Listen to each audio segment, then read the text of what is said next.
RGB code can be expressed in decimal, binary interpretation, and in hexadecimal code.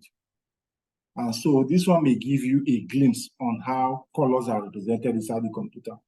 A pixel in RGB is represented by 3 decimal values. The first one stands for red, and these values are enclosed in less than, greater than sign in between, red, green, and blue, where each value ranges from 0 to 255. So as we are varying the value, the color are changing like that. And so they provide 256 different color shades. And so when you multiply 256 by 256 by 256, you get the full complement of colors that can be represented by RGB. For example, red has the value of 255. Remember, it's 256. 0 to 255 gives you 256.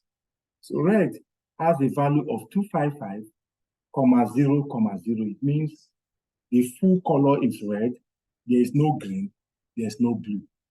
Green has 0, 255, 0. There's no red. There's full green, and there's no blue. And blue has 0, 0, 255, which means no red, no green, full blue. When you now combine the varying values, they produce different colors.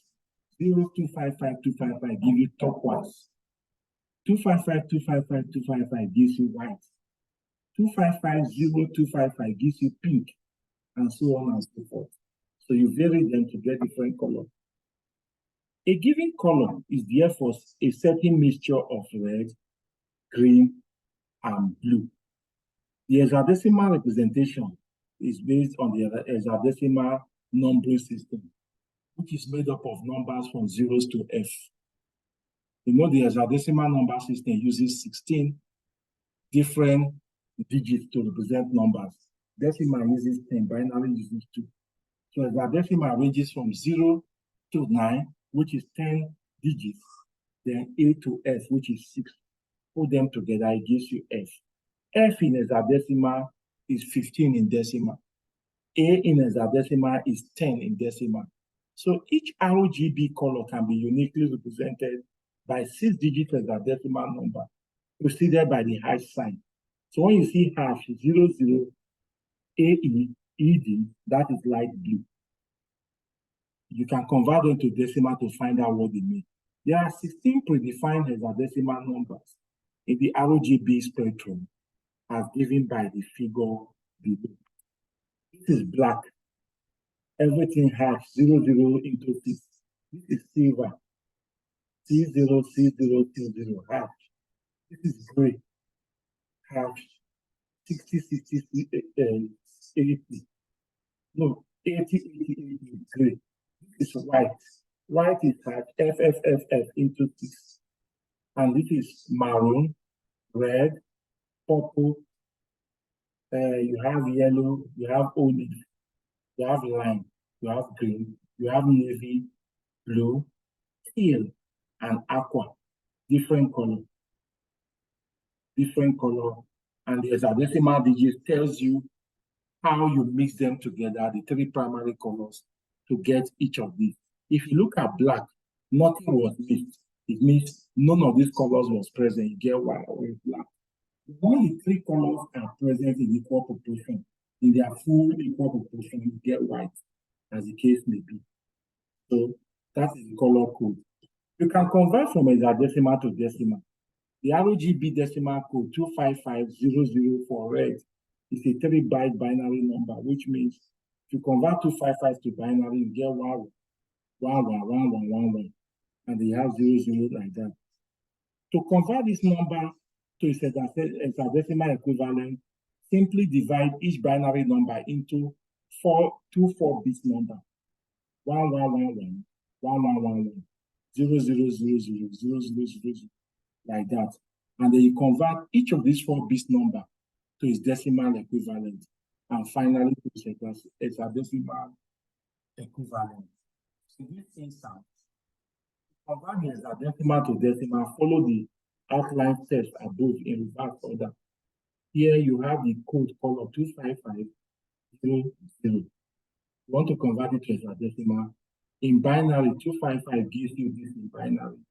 When you divide it into two, you have 1111, 1111, which in decimal means 15, 15, 0, 0, 0, 0. And then 15 in hexadecimal means F, F, 0, 0, 0, 0. And that is what you have.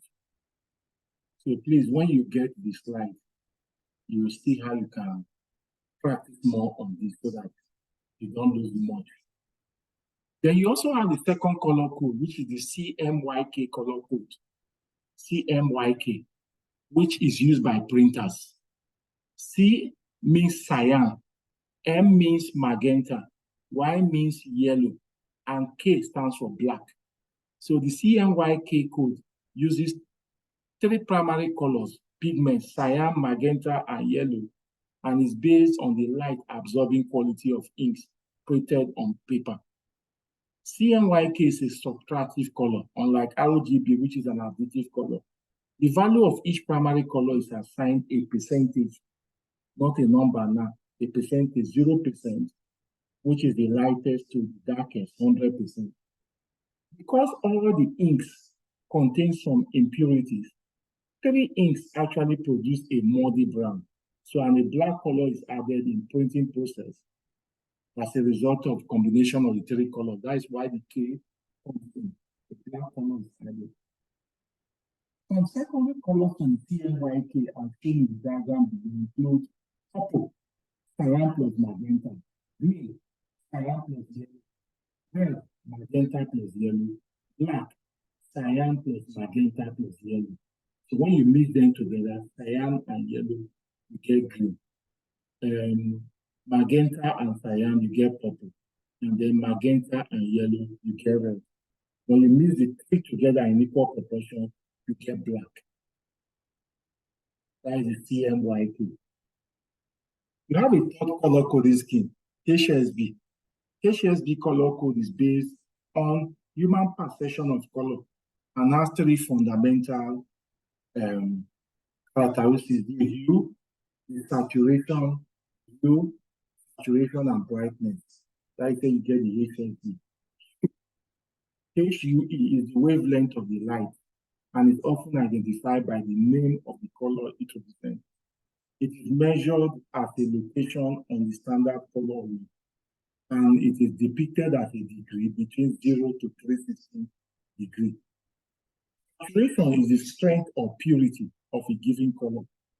It represents the amount of gray in proportion to the hue and is measured as a percentage from 0% gray to 100% fully saturated. Brightness is the relative lightness or darkness of a given color. It is measured as a percentage from 0% black to 100% white. Then you have a fourth color model, YUV, which is used in encoding colors for use in your television and video. YUV color model is used in encoding color for use in television and video. The theory behind this model is that human perception is more sensitive to brightness than any chrominance information. So a more suitable coding distinguishes between luminance and chrominance. And this also produces a system that is compatible with black and white systems. The white signal encodes the brightness information, which is used by the black and white television system, while the U and Z channels encode the chromatic information. The resolution of the U and Z channel is often less than the white channel. And so for this reason, it is used in reducing size, YUV. Then the next aspect will be the gamut. The gamut of a color code is the range of colors that can be displayed on computer monitors or printed on papers. The color spectrum that can be viewed by human eyes is wider than any method of reproducing color. Different color models have different gamut. The RGB color code has a larger gamut than that of the CMYK. So If you look at it on some of your computer screen when you're playing graphic, you see that the color gamut is so wide. If you enlarge it, you see that it's made up of different colors. Even though you have the arrow here, which is for red, the green, and the blue. There are so many colors when you expand it that you see from here. And so that is the gamut for the RGB. Then color palette. Color palette is an index table of available color spectrum in a given color code. So when you work in an 8-bit mode, a system can display only 256 colors out of a total of 16 million colors. 256 by 256 by 256 gives you 16 million colors. The system keeps a default palette of available colors. And one major challenge in multimedia presentation is referred to as palette flashing. What do you mean by palette flashing? In case of your TMA, it's an unpleasant flash of unwanted colors that occurs on the computer monitor when working with digital images. And why does it occur? It occurs because each graphic application has its own color palette and may replace the computer monitor's palette with its own for the period in which it is active. They also have some issues we have to talk about: dithering and aliasing. Dithering is a technique used to increase the number of colors to be perceived in an image, and it is based on human eyes' capability for spatial integration. That is, if you look at a number of closely placed small objects from a distance, they will look as if they are meshed together. But when you get close to them, you start seeing that they are different. If you see 3 people standing on the roadside, very far away from you, from where you are, you think that they are just hugging each other. But when you get closer, you start seeing that they are actually standing apart. Dithering techniques groups a number of pieces together to form a cluster. And when viewed from sufficient distance, the individual pieces will not be distinguishable. The cluster will look like a single block of a color different from the individual pieces. So the colors may be grouped together. Aliasing is what happens when solid colors don't conform to vertical and horizontal edges. And this is caused by the limited resolution of an output device that makes edges seem like a staircase. Even when you are printing, you see something coming out like that. Anti-aliasing is a technique that is used to soften the staircase effect of aliasing through color interpolation. It was by filling in pieces which should be half-filled with different levels of gray or matching colors. And the result is sharper edges, not blurring or smoothing, not blurring or smoothing them. Then, lastly, we look at image and graphic file formats. A digital image stored in a computer file must conform to certain standard of format. And in addition to the pixel data, this file contains some information such as the file format, size of the image, depth of the image, color palettes, and the compression technique to identify and decode the data. And some formats are defined to work only in certain platforms, while others can be used for all platforms. Some formats are specific for application, while some formats are for images, others are for text. Some formats may allow compression, while others contain only raw data. Formats with web browser support, you have the GIF, graphic interchange format, you have the JPEG, Joint Photographic Expert Group, and you have the PNG, Portable Network Graphics. So let's look at their attributes. For lossless compression, GIF 87A, 89A, yeah, they are right. Then you have JPEG, Progressive JPEG, and PNG. And the maximum colors for each of them, GIF 87 and 89A, they have 256 colors each. JPEG has 16.7 million colors, and PNG has 16.7 million colors. Then compression and algorithms can also reduce the file size about in order of magnitude. What I mean by compression is that the file size will be very large. The algorithm will now have to reduce the size by compressing the images without losing much quality. So you now have lossy scheme and lossless scheme. Lossy scheme may discard some attributes and you lose them. Lossless scheme may still preserve some of the attributes. So for lossy scheme, they discard pixel information, very high compression rates. For lossless, they do not discard pixel information. For lossy schemes, reconstruction by approximation is made. For lossless scheme, construction by calculations are made. Then for lossy schemes, range of quality or compression trade-off is always there. While for lossless scheme, also suitable for digitally synthesized images. Lossy schemes are often suitable for images captured from conventional camera or video, while for lossless schemes, they are often unsuitable for images captured from conventional cameras and video. Lossy schemes are often unsuitable for digitally synthesized images, artifacts, and because the degradation is visible from such images.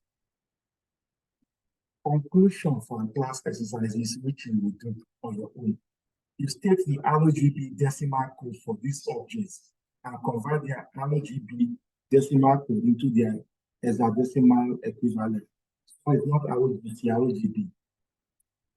Check the color palette of the rainbow colors. Red, orange, yellow, green, black. Check the color palette of the rainbow colors in RGB decimal code and hexadecimal code. What do you understand by the you can manage classes and boundaries in implementing applications. Four, explain briefly the following things: transition, color palette, and color gamut. 5, mention some sources from which the images may be gotten from.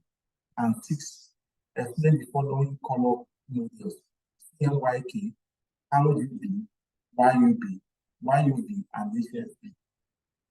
Any question? I've been the one talking for more than 1 hour. Any question?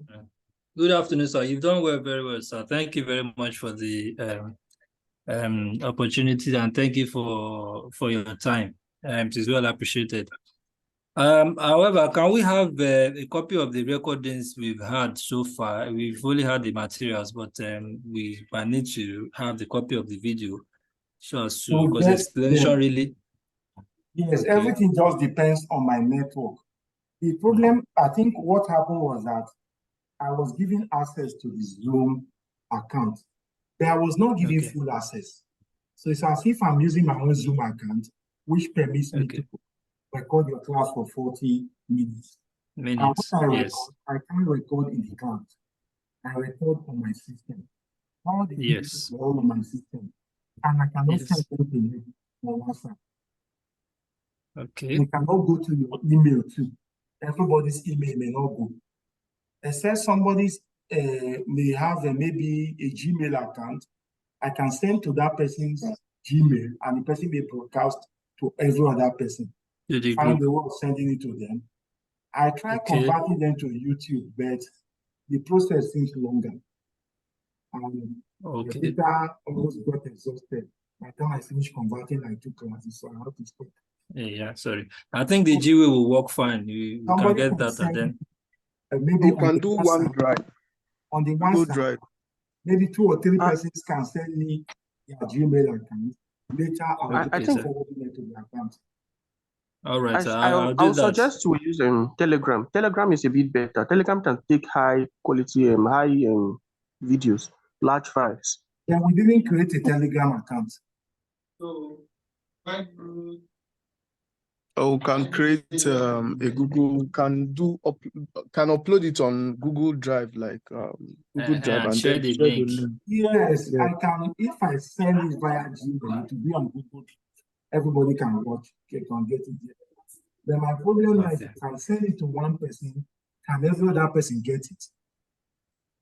We'll do that via the group. We can share. We'll send you my Gmail account, Yes, send and me then we'll Gmail just account, 2 share. or 3 persons I'll share. Okay, we'll do that, sir. Thank you, Thank you sir. very much. Yes, sir. So that means we Hello, have sir. 2 more classes to round up. Yes, you were saying something. Yeah, hello, sir. Good evening, sir. Well done, sir. I Can you hear me, you. sir? Okay, sir. Sir, please, sir, on these vector graphics, sir, I want to know if there's a difference between this vector graphics and the raster graphics. Raster graphic was the one I was describing as bitmap. Okay. Okay. Yes, raster graphic is the one that even has to do more the pixels and resolution. They are the ones that are formed by using pixels, and that is why maybe your normal picture is snap. They are raster graphics. When you blow them up, they tend to be grainy and they lose their quality. The raster graphic has vector graphic has more to do with lines. And so lines and shapes. So when you even blow them up, their quality does not reduce. It remains the same. Okay, sir. Okay, So sir. the 2 of them are different. Okay, sir. So thank you very much, sir. Thank you so much. Good evening, sir. Good evening, madam. Sir, my question is more about the calculation. I don't know if you can help us go. Calculation is just text out there. That calculation you have there is not supposed to give you time. That is what you did in your primary school. How to convert from hexadecimal to binary. But in the university, I will now start revisiting it.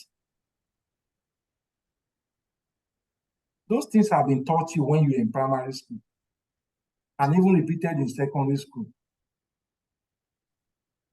So, have you not been taught how to convert from binary to octal to hexadecimal and others? Please answer me. Yes, I was taught. If you have forgotten, that is a different issue. Then we can revisit it later. But it's not something that sir. will be giving you concern. Ask any of your friends. If none of them can give you the answer, then please ask your question again on the platform. We will answer you. All right, sir. No problem. Okay, sir. Thank you, But sir. let me know whether you actually ask them. If you ask them and they can't explain the answer because most of them are shy now, they'll keep quiet. When you ask them later, they'll tell you they don't know. If you ask them actually and they don't know it, ask me later on the platform and demonstrate with an example. It's fine, sir. Thank you, sir. Okay, madam.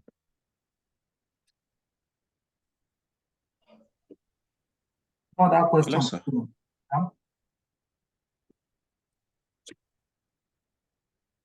If you don't have any other question, we can end it. One more question, sir. So meanwhile, please, can you post this? You will get the slide. Don't worry about that. I will post it in I think the slide is already on the platform. this particular one. Yes. Okay. It should be week 6. Yes, it's already there. This is the last one, though. Okay, sir.